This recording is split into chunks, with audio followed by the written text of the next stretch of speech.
सोचो, अगर मैं तुमसे कहूं कि तुम्हारे शरीर के अंदर एक ऐसी गुप्त नाड़ी है जो जाग जाए तो तुम्हारी किस्मत पूरी तरह बदल सकती है। और सबसे हैरानी की बात, 99% लोग पूरी जिंदगी इसे एक्टिवेट किए बिना ही मर जाते हैं। तुमने 72,000 नाड़ियों के बारे में जरूर सुना होगा, लेकिन असली खेल इन सब में नहीं है। सारा राज सिर्फ एक नाड़ी के जागने में छुपा है। जब ये नाड़ी खुलती है तभी इंसान की सोच बदलती है, उसकी एनर्जी बदलती है, उसकी जिंदगी में लेने वाले सभी डिसीजंस तक बदल जाते हैं। किस्मत बदली हुई सी लगती है, लेकिन सच में बदलता सिर्फ एक चीज है, वो है उस नाड़ी का फ्लो। और आज तुम इसी रहस्य को समझने जा रहे हो, वो ज्ञान जो सदियों तक सिर्फ योगियों के पास था। आगे आप जानोगे कि कौन सी नाड़ी आपके जीवन का पूरा ब्लूप्रिंट बदल देती है, ये कैसे जागती है और क्यों आधुनिक लोग इसे एक्टिवेट करना लगभग भूल चुके हैं। ये वीडियो पूरा देखने के बाद तुम हमेशा के लिए अपनी एनर्जी को अलग तरीके से समझोगे। तो चलो दोस्तों, असली सच की तरफ चलते हैं। चलो, तो अब एक बात साफ कर लेते हैं। लोग नाड़ियों को हमेशा गलत समझते हैं। ज्यादातर लोग सोचते हैं ये नसें हैं, बायोलॉजी वाला सिस्टम। लेकिन यहाँ खेल बायोलॉजी का नहीं है, ये पूरा खेल एनर्जी आर्किटेक्चर का है। नाड़ी का मतलब है पाथवे, वो सटल रास्ता जहां से प्राण यानी लाइफ फोर्स चलता है। तुम्हें लगेगा ये थियोरेटिकल है, लेकिन नहीं, ये थियोरेटिकल नहीं है। अगर प्राण का फ्लो डिस्टर्ब हो जाए तो तुम मेंटली भी गिरने लगोगे और इमोशनली भी गिरने लगोगे, क्योंकि एनर्जी की लैंग्वेज शरीर से पहले दिमाग में दिखती है। योग के मुताबिक इंसान के अंदर लगभग 72,000 एनर्जी चैनल्स हैं। ये पूरे शरीर में फैला हुआ एक विशाल नेटवर्क है। जैसे किसी शहर के अंदर बिजली की लाइनें छोटी बड़ी केबल फैली रहती है, लेकिन इन सब का मास्टर कंट्रोल सिर्फ कुछ मेन लाइंस के पास है। इसमें 3 नाड़ियां सबसे क्रिटिकल हैं, इड़ा, पिंगला और सुषुम्ना। बाकी 71,997 नाड़ियां इन तीनों से इन्फ्लुएंस होती हैं। मतलब तुम यहां जिस फ्लो को नहीं समझ रहे, उसी पर तुम्हारी क्लैरिटी, मूड, डिसिप्लिन और इवन डिसीजंस डिपेंड करते हैं। इड़ा माइंड को कंट्रोल करती है, पिंगला बॉडी को कंट्रोल करती है। लेकिन कहानी इन दोनों पर खत्म नहीं होती।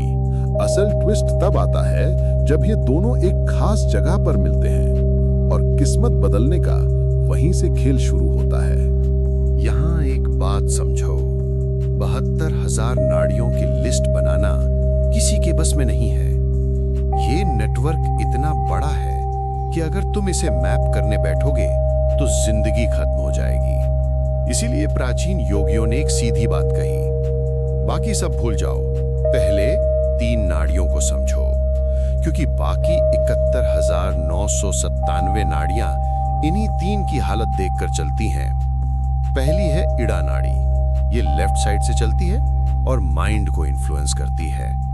कामनेस, इमेजिनेशन, इमोशंस सब इसके कंट्रोल में आते हैं। जब इड़ा जरूरत से ज्यादा एक्टिव हो जाती है तब इंसान ओवरथिंक करता है, डिसीजंस में फंसता है और एनर्जी अंदर ही अंदर लीक होने लगती है। और दूसरी है पिंगला नाड़ी, ये राइट साइड से चलती है और एक्शन, डिसिप्लिन, फोकस, सर्वाइवल इन सब की मालिक है। अगर पिंगला ज्यादा जोर पकड़े तो इंसान अग्रेसिव हो जाता है, रेस्टलेस हो जाता है और बिना सोचे हर समय भागता रहता है।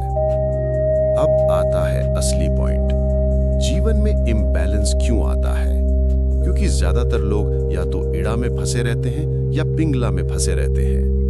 माइंड और बॉडी ऑपोजिट डायरेक्शंस में खिंचते रहते हैं और इसका रिजल्ट कंफ्यूजन, स्ट्रेस और इंस्टेबिलिटी होता है। योगियों ने कहा है कि जब तक इड़ा और पिंगला सिंक में नहीं आते तब तक इंसान कभी भी अपने असली पोटेंशियल तक नहीं पहुंच सकता है। और यह सिंक किसी थ्योरी से नहीं होता है, ये तब होता है जब दोनों एक साथ एक तीसरी नाड़ी को एक्टिवेट करते हैं। और इस तीसरी नाड़ी का नाम सुनते ही खेल बदल जाता है। तो अब हम असली रहस्य पर आते हैं, वो नाड़ी जिसकी वजह से ये पूरा विषय इतना पावरफुल बनता है। उसका नाम है सुषुम्ना नाड़ी। सुनो, इड़ा माइंड को चलाती है, पिंगला बॉडी को चलाती है, लेकिन सुषुम्ना कॉन्शियसनेस को चलाती है। यही वजह से इसके एक्टिवेट होते ही इंसान खुद को पहले जैसा नहीं महसूस कर पाता है, क्योंकि वो बहुत बदल गया होता है। सुषुम्ना स्पाइन के बिल्कुल सेंटर से गुजरती है, एकदम सीधी, शांत, लेकिन अनइमेजिनेबल पावर को साथ में लिए। ये नाड़ी तब तक बंद रहती है जब तक तुम्हारी एनर्जी इड़ा और पिंगला के बीच झूलती रहती है, मतलब इधर से उधर घूमती रहती है। जैसे एक दिन काम, अगले दिन केओस, एक पल क्लैरिटी, अगले पल कंफ्यूजन। ये इंस्टेबिलिटी कभी भी सुषुम्ना को खुलने ही नहीं देती है। लेकिन जैसे ही माइंड और बॉडी एक रिदम में आते हैं, जैसे ही ब्रेथ दोनों नॉस्ट्रिल्स में बराबर बहना शुरू करती है, इड़ा और पिंगला एक दूसरे को न्यूट्रलाइज कर देते हैं। उसी मोमेंट सुषुम्ना का गेट खुलता है, और उस गेट के खुलते ही किस्मत का पैटर्न बदल जाता है। ऐसा क्यों? क्योंकि सुषुम्ना सिर्फ एनर्जी का रास्ता नहीं है, बल्कि ये तुम्हारी इंट्यूशन, क्लैरिटी और डेस्टिनी लेवल डिसीजंस का मुख्य चैनल है। यहीं से कुंडलिनी उठती है, यहीं से अवेयरनेस शार्प होती है, और यहीं से लाइफ की दिशा बदलती है, बिना किसी एक्सटर्नल एफर्ट के। कई लोग इस बदलाव को लक समझते हैं, कई लोग इसे डिवाइन इंटरवेंशन बुलाते हैं, लेकिन असली बात सिंपल है। जब सुषुम्ना फ्लो में आती है, इंसान खुद ही सही डिसीजंस लेने लगता है। जो पहले मुश्किल लगता था, वो एफर्टलेस हो जाता है। यही है वो नाड़ी जो किस्मत बदलती है। ना कि बाहरी ग्रह, ना रिचुअल्स, ना कोई जादू, सिर्फ एनर्जी का अनलॉक्ड पाथवे। अब एक कड़वी सच्चाई समझो, सुषुम्ना अपने आप नहीं खुलती, और असल समस्या ये है कि आजकल की जिंदगी इसे खुलने ही नहीं देगी। तुम्हारी एनर्जी हर समय इड़ा और पिंगला के बीच फंसी रहती है। माइंड एक तरफ खींचता है तो बॉडी दूसरी तरफ खींचती है। इस रस्साकशी में कभी भी सुषुम्ना तक प्राण पहुंच ही नहीं पाता है। तो अब सवाल आता है कि ये ब्लॉकेज बनते कैसे हैं? सुनो और एक एक पॉइंट खुद पर अप्लाई करके देखो। पहला, कांस्टेंट स्ट्रेस। स्ट्रेस सबसे बड़ा किलर है। ये सीधे इड़ा और पिंगला को हाइपर एक्टिव बना देता है, और इसका रिजल्ट है सेंट्रल चैनल बंद। दूसरा, ओवरथिंकिंग। जब माइंड नॉन स्टॉप चलता रहता है, एनर्जी ऊपर ही अटक जाती है, सुषुम्ना में उतरने का मौका ही नहीं मिल पाता है। तीसरा, wrong breathing pattern. Shallow breathing, chest breathing, ये दोनों पिंगला को डिस्टर्ब करते हैं। बैलेंस्ड ब्रेथ ही सुषुम्ना का गेट खोलती है। चौथा, इमोशनल टॉक्सिसिटी। गुस्सा, गिल्ट, जेलसी, ये वाइब्रेशंस नाड़ियों को गंदा कर देते हैं और फ्लो टूट जाता है। पांचवा, पास्ट ट्रॉमा। पुराने दर्द एनर्जी को कॉन्ट्रैक्ट कर देते हैं। इस कॉन्ट्रैक्शन में सुषुम्ना सुन्न हो जाती है। छठा, excessive sensual stimulation. Phone addiction, dopamine chasing, ये एनर्जी को नीचे की तरफ बांधते हैं। सुषुम्ना अपवर्ड चैनल है, डाउनवर्ड हैबिट्स इसे तुरंत ब्लॉक कर देती हैं। सातवां, नो साइलेंस। दिन भर नॉइज, डिस्ट्रैक्शन, मल्टीटास्किंग। साइलेंस के बिना सुषुम्ना को खुलने का एनवायरनमेंट ही नहीं मिलता। और सबसे बड़ी बात, लोग हर चीज को बाहरी समस्या मानते हैं, लेकिन सुषुम्ना बंद होने का मतलब सिर्फ एक है, एनर्जी अलाइनमेंट जीरो। जब एनर्जी एक जगह नहीं ठहरती तो डेस्टिनी ठहर जाती है। अब एक सिंपल तरीका समझो। तुम्हें अपने अंदर देखने की जरूरत नहीं है कि सुषुम्ना खुली है या बंद। इसके साइंस इतने साफ होते हैं कि इग्नोर करना मुश्किल है। अगर ये बातें तुम्हारे साथ होती हैं तो समझ लो सुषुम्ना अभी भी डॉर्मेंट है। 1. माइंड हैवी फील होना, जैसे दिमाग पर एक अदृश्य वेट रखा हो। सारा दिन चल रहा है पर क्लैरिटी जीरो। 2. डायरेक्शन का अभाव, क्या करना है, किस तरफ जाना है, कुछ भी क्रिस्टल क्लियर नहीं है। डिसीजंस गेसवर्क बन जाते हैं। 3. ओवर थिंकिंग का लगातार चक्कर, सेम थॉट्स बार बार घूमना बिना किसी कंक्लूजन के। ये ईड़ा का इम्बैलेंस है और सुषुम्ना की टोटल एब्सेंस। 4. एनर्जी ड्रेन होना, बिना कोई फिजिकल वर्क किए। थकान बॉडी की नहीं होती, प्राण की होती है। जब एनर्जी सेंट्रल चैनल में नहीं जाती, लीक शुरू हो जाता है। 5. रूटीन मीनिंगलेस लगना, करते तो सब हो, काम, रिस्पॉन्सिबिलिटीज, लेकिन भीतर से खालीपन, purpose missing. 6. Emotional roller coaster, एक दिन हाई, दूसरे दिन लो, स्टेबिलिटी जीरो। ये इड़ा पिंगला का सीसॉ है। 7. फोकस टूट जाना, किसी काम में गहराई से उतर नहीं पाना। माइंड बार बार भागता है क्योंकि सेंट्रल चैनल साइलेंट है। 8. नॉइज से इरिटेशन, जब सुषुम्ना डॉर्मेंट होती है नर्वस सिस्टम हाइपर सेंसिटिव हो जाता है। छोटी छोटी चीजें भी डिस्टर्ब करती हैं। इनमें से ज्यादातर साइंस अगर तुम्हें अपने अंदर दिखते हैं तो बात लक्षणों की नहीं है, ऊर्जा की दिशा गलत है। और जब एनर्जी गलत दिशा में बहती है, जीवन भी गलत दिशा में ही जाता है। अब समझो, सुषुम्ना निष्क्रिय रहती है तो असर बहुत खराब होता है, लेकिन जैसे ही ये नाड़ी थोड़ा भी खुलना शुरू करती है, लाइफ में सूक्ष्म लेकिन स्पष्ट बदलाव दिखने लगते हैं। अगर तुम्हारे अंदर ये साइंस आ रहे हैं तो समझ लो सुषुम्ना जागने लगी है। 1. सडन क्लैरिटी के मोमेंट्स, कभी कभी माइंड एकदम शार्प हो जाता है, जैसे कोई अंदर से साफ कर गया हो। ये क्लैरिटी इड़ा पिंगला के सिंक होने का पहला संकेत है। 2. इंट्यूशन स्ट्रॉन्गर होना, तुम डिसीजन सोच कर नहीं, फील करके लेने लगते हो, और अजीब बात, वो डिसीजंस ज्यादातर सही निकलते हैं। 3. ओवर थिंकिंग अपने आप कम होना, थॉट्स आते हैं लेकिन पकड़े नहीं रहते, माइंड हवा की तरह हल्का महसूस होता है। 4. अंदर एक साइलेंट स्पेस बनना, जैसे भीतर कोई शांत कमरा हो जहां नॉइज पहुंच ही नहीं पाती। ये सुषुम्ना का सबसे डीप साइन है। 5. इमोशंस स्टेबल होना, हाई लो वाली लाइफ स्मूथ हो जाती है, रिएक्शंस कम होते हैं, रिस्पॉन्स बढ़ता है। 6. डिसीजन मेकिंग आसान लगना, पहले जो चीजें कंफ्यूज करती थी अब उन पर नेचुरल क्लैरिटी आने लगती है। 7. बॉडी में हल्कापन, फिजिकल हैवीनेस गायब होना, जैसे एनर्जी ऊपर की तरफ खींचने लगी हो। 8. स्पॉन्टेनियस मेडिटेशन मोमेंट्स, तुम कॉन्शियसली मेडिटेट नहीं कर रहे होते, लेकिन माइंड कुछ सेकंड्स के लिए खुद ही डीप साइलेंस में चला जाता है। 9.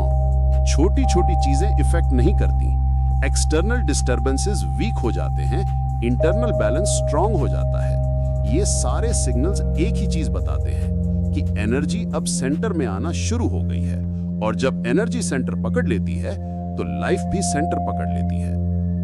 अब हम उस प्रोसेस पर आते हैं जो सुषुम्ना को एक्टिवेट करता है। और ये प्रोसेस कॉम्प्लिकेटेड नहीं है, लेकिन सटल जरूर है। योगियों ने एक सिंपल ट्रूथ बताया है, जब तक इड़ा और पिंगला एक दूसरे को बैलेंस नहीं करते, सुषुम्ना खुलती ही नहीं। इड़ा माइंड को खींचती है, पिंगला बॉडी को खींचती है, और इंसान बीच में फंसा रहता है। ये इम्बैलेंस हर मॉडर्न पर्सन की डिफॉल्ट स्थिति है, लेकिन जब शरीर और माइंड एक स्पेसिफिक स्टेट में पहुंचते हैं, तभी इड़ा और पिंगला एक ही सेंट्रल पॉइंट पर मिलते हैं। ये मिलन सिर्फ सिंबॉलिक नहीं है, ये रियल एनर्जेटिक घटना है। ये होता कैसे है? 1. ब्रेथ इक्वल होनी चाहिए। जब सांस सिर्फ एक नॉस्ट्रल से नहीं बल्कि दोनों नॉस्ट्रल्स में बराबर बहने लगती है तो इसका मतलब है इड़ा और पिंगला इक्वल में आ रहे हैं। ये मोमेंट रेयर लगता है लेकिन हर इंसान को दिन में कुछ सेकंड्स के लिए ये नेचुरली मिलता है, बस हम अवेयर नहीं होते। 2. माइंड काम लेकिन डल नहीं। ये कोई स्लीपी कामनेस नहीं है। माइंड अवेक होता है लेकिन नॉइज बंद, शार्प साइलेंस। यहीं से एनर्जी इड़ा से खिंचकर सेंटर में आना शुरू करती है। 3. बॉडी रिलैक्स्ड लेकिन कोलैप्स्ड नहीं। Spine straight, breath steady, tension zero. Relaxation plus alertness, ये वही स्टेट है जिसमें एनर्जी ऊपर उठ सकती है।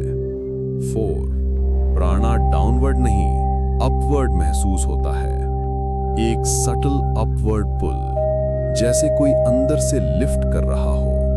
ये सुषुम्ना का एक्टिवेशन सिग्नल है। अब सबसे इंपॉर्टेंट बात, सुषुम्ना अचानक ब्लास्ट होकर नहीं खुलती। ये धीरे धीरे फ्लो पकड़ती है। पहले कुछ सेकंड्स के लिए ये खुलती है, फिर बंद हो जाती है। धीरे धीरे ये ओपनिंग लंबी होने लगती है और एक दिन ऐसा आता है जब सेंट्रल फ्लो नेचुरल बन जाता है। इसी प्रोसेस को योग में कहा गया है। इड़ा पिंगला सम हो जाएं तो सुषुम्ना स्वयं एव प्रवाहित होती है, यानी दोनों साइड्स बैलेंस हो जाएं तो सेंटर अपने आप जाग जाता है। यही है वो योगिक मैकेनिज्म जो डेस्टिनी को क्वाइटली शिफ्ट करता है। अब तक तुमने समझ लिया कि सुषुम्ना कैसे खुलती है, लेकिन नॉलेज तभी वैल्यूएबल है जब उसे अप्लाई किया जाए। अब बात करते हैं प्रैक्टिकल तरीकों की, ऐसे तरीके जो जेन्युइनली सुषुम्ना के फ्लो को जगाते हैं। कोई कॉम्प्लिकेटेड रिचुअल नहीं, बस precise practices. 1. Alternate nostril breathing, नाड़ी शोधन 5 मिनट। यह सबसे डायरेक्ट तरीका है इड़ा और पिंगला को बैलेंस करने का। Slow inhalation, slow exhalation, left to right to left, बस 5 मिनट। ये प्रैक्टिस सीधे सुषुम्ना के गेट पर असर डालती है। 2. Straight spine awareness, daily sitting. Spine का स्ट्रेट होना सिर्फ पॉस्चर की बात नहीं है। स्पाइन ही सुषुम्ना का फिजिकल पाथ है। जैसे ही तुम स्ट्रेट बैठते हो, एनर्जी सेंटर में आना शुरू होती है। 10 मिनट भी काफी हैं। 3. अर्ली मॉर्निंग साइलेंस, ब्रह्म मुहूर्ता। सुबह 3:30 से 5:30 के बीच नेचर खुद अपनी ऊर्जा बैलेंस करता है। इसे धरती की सटल रीसेट विंडो समझो। इस समय 5 मिनट भी बैठना सुषुम्ना की ओपनिंग को कई गुना बढ़ा देता है। 4. सेंसरी लोड कम करना। Phone scrolling, loud music, dopamine spikes, ये सब एनर्जी को लोअर सेंटर्स में फंसा देते हैं और नीचे फंसी एनर्जी ऊपर नहीं उठ सकती। 1 सिंपल रूल, दिन में कुछ पॉकेट्स ऐसी हों जहां कोई स्टिम्युलेशन ना हो। 5. Micro meditations, 30 second pauses. लंबी मेडिटेशन अगर पॉसिबल ना हो तो दिन में कई बार 30 सेकंड्स के लिए बस आईज क्लोज करवाओ और ब्रेथ ऑब्जर्व करो। ये छोटे पॉजेस क्यूमुलेटिव इफेक्ट देते हैं और इड़ा पिंगला का इम्बैलेंस सॉफ्टन करते हैं। 6. स्लो ब्रीदिंग बिफोर स्लीप, सोने से पहले 10 स्लो ब्रेथ्स। ये रात भर की इंटरनल अलाइनमेंट को सेट कर देता है। मॉर्निंग में सटल क्लैरिटी मिलती है जो सुषुम्ना एक्टिवेशन का सबसे अर्ली इंडिकेटर है। 7. इमोशनल डीक्लटरिंग, गीला लकड़ी जलती नहीं, उसी तरह हेवी इमोशंस एनर्जी को ऊपर नहीं आने देते। इमोशन को दबाओ मत, ऑब्जर्व करो, डिसॉल्व करो। ये नाड़ियों की सफाई का सबसे क्वाइट तरीका है।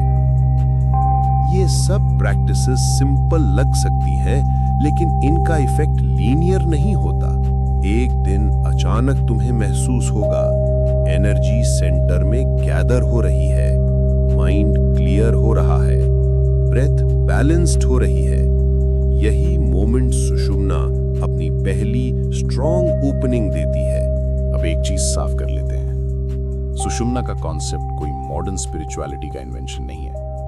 इसका पूरा फाउंडेशन प्राचीन ग्रंथों में डिटेल में दर्ज है, और ये वही ज्ञान है जिसे योगी हजारों साल से प्रोटेक्ट करते आए हैं।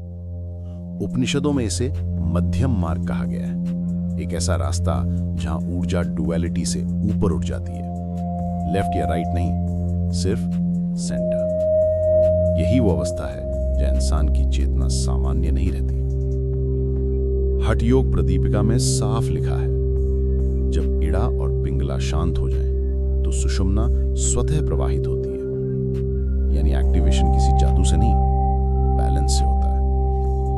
खिरंड संहिता में इसे शरीर का सबसे सूक्ष्म मार्ग कहा गया, वो चैनल जहां से प्राण ऊपर उठकर जीवन की दिशा बदल देता है। वहां लिखा है कि सुषुम्ना के बिना योग सिद्ध नहीं होता। ये बात बहुत लोग मिस कर देते हैं। लोग सोचते हैं जीवन बदलने के लिए कोई बाहरी उपाय चाहिए, कोई तावीज, कोई ग्रह, कोई रिचुअल। लेकिन योगियों का दावा साफ है, जब सुषुम्ना जागती है तो किस्मत खुद रियलाइन होती है। इसका मतलब यह नहीं कि दुनिया मैजिकली बदल जाती है, असल में तुम बदलते हो। तुम्हारी क्लैरिटी, डिसीजंस, फोकस और एनर्जी का डायरेक्शन बदलता है, और जब डायरेक्शन बदलता है डेस्टिनेशन भी बदल जाती है। यही एंशिएंट टीचिंग्स का कोर है। डेस्टिनी बाहरी खेल नहीं, एनर्जी का आंतरिक ब्लूप्रिंट है। अब एक जरूरी चीज साफ कर लेते हैं। सुषुम्ना के बारे में जितनी बातें घूम रही हैं, उनमें से आधी सच नहीं है और बाकी आधी अधूरी है। अगर तुम इन गलत फहमियों में फंसे रहोगे तो असली काम कभी शुरू ही नहीं होगा।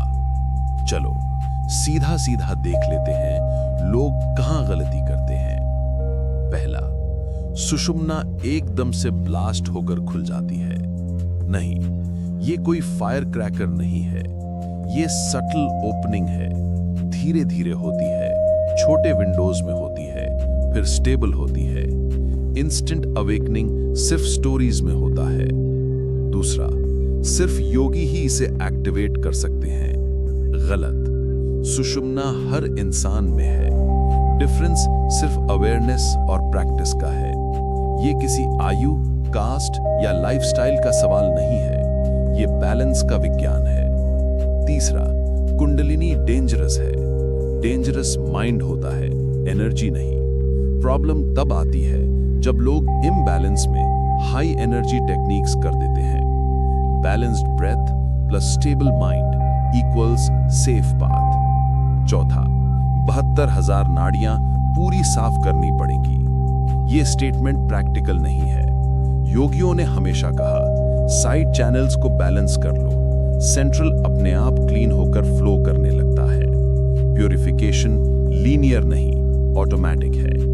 पांचवा, सुषुम्ना खुलने का मतलब सुपरनैचुरल पावर्स मिलेंगी। ये सबसे चाइल्डिश बिलीफ है। सुषुम्ना एक्टिवेशन का पहला इफेक्ट है clarity, not magic. Powers distraction है, उद्देश्य नहीं। छठवां, रिचुअल्स या बाहरी चीजें डेस्टिनी बदल देंगी। अगर एनर्जी अंदर ब्लॉक है तो बाहर कुछ भी बदलने से कुछ नहीं होगा। डेस्टिनी बाहर नहीं बदलती, एनर्जी की दिशा बदलते ही बदलती है। इन सब मिथ्स को हटाना जरूरी है, क्योंकि गलत एक्सपेक्टेशंस सबसे बड़ा ब्लॉक बन जाते हैं। जब अंडरस्टैंडिंग साफ होती है, पाथ भी साफ हो जाता है। अब यहाँ एक सीधी बात समझो, जो पूरी वीडियो का सार है। लोग पूरी जिंदगी किस्मत बदलने की कोशिश करते रहते हैं। कभी नौकरी बदलकर, कभी शहर बदलकर, कभी रिश्ते बदलकर, कभी रूटीन बदलकर। लेकिन सच क्या है? किस्मत बाहर बदलती नहीं, किस्मत अंदर बदलती है। तुम्हारा माइंड जैसा चलता है, तुम्हारी एनर्जी जैसी बहती है, तुम्हारे डिसीजंस जैसी क्वालिटी के होते हैं, जीवन वैसा ही बनता है। और ये सब डायरेक्ट डिपेंड करता है एक ही चीज पर, क्या तुम्हारी एनर्जी सेंटर की तरफ जा रही है या नहीं। जब सुषुम्ना डोमिनेंट होती है, एनर्जी हर तरफ बिखरती है। तुम कोशिश बहुत करते हो पर रिजल्ट वही रहता है। लेकिन जैसे ही सुषुम्ना ओपन होना शुरू होती है, एक अजीब सी चीज होती है, तुम्हारे अंदर क्लैरिटी आती है, तुम सही फैसले लेने लगते हो, गलत आदतें अपने आप टूटती हैं और लाइफ ऐसे डायरेक्शन में जाने लगती है जिसे बाहर से लक कहा जाता है, पर असली में वो लक नहीं, एनर्जी अलाइनमेंट होता है। यही पूरा रहस्य है। डेस्टिनी कोई रैंडम इवेंट नहीं है, डेस्टिनी तुम्हारी अंदरूनी दिशा का बाहरी परिणाम है। जब डायरेक्शन बदलती है, डेस्टिनेशन भी बदल जाती है। और डायरेक्शन बदलती है इड़ा पिंगला के बैलेंस से, और बैलेंस खुलने का असली फल है सुषुम्ना का जागना। यही वो नाड़ी है जो इंसान की सोच, निर्णय, रास्ता और आखिर में जीवन का पूरा पैटर्न बदल देती है। अब एक आखिरी बात जिसे समझकर पूरा विषय क्रिस्टल क्लियर हो जाएगा। तुम्हें अपनी किस्मत का पीछा नहीं करना है। तुम्हें कोई जादू, कोई शॉर्टकट या कोई एक्सटर्नल सॉल्यूशन नहीं चाहिए। तुम्हें सिर्फ एक काम करना है, अपने अंदर का रास्ता खोलना। जैसे ही इड़ा और पिंगला बैलेंस होती है, सुषुम्ना फ्लो पकड़ लेती है, और जैसे ही सुषुम्ना फ्लो में आती है, लाइफ का हर स्टक हिस्सा धीरे धीरे अपनी जगह पर आना शुरू हो जाता है। यही असली ट्रांसफॉर्मेशन है। शोर नहीं, बदलाव। हवा नहीं, डेप्थ। स्ट्रगल नहीं, अलाइनमेंट। ये वीडियो सिर्फ जानकारी नहीं थी, एक डायरेक्शन थी। अब ये तुम पर है कि तुम एनर्जी को वैसे ही बिखरी रहने दोगे या उसे सेंटर में आने दोगे।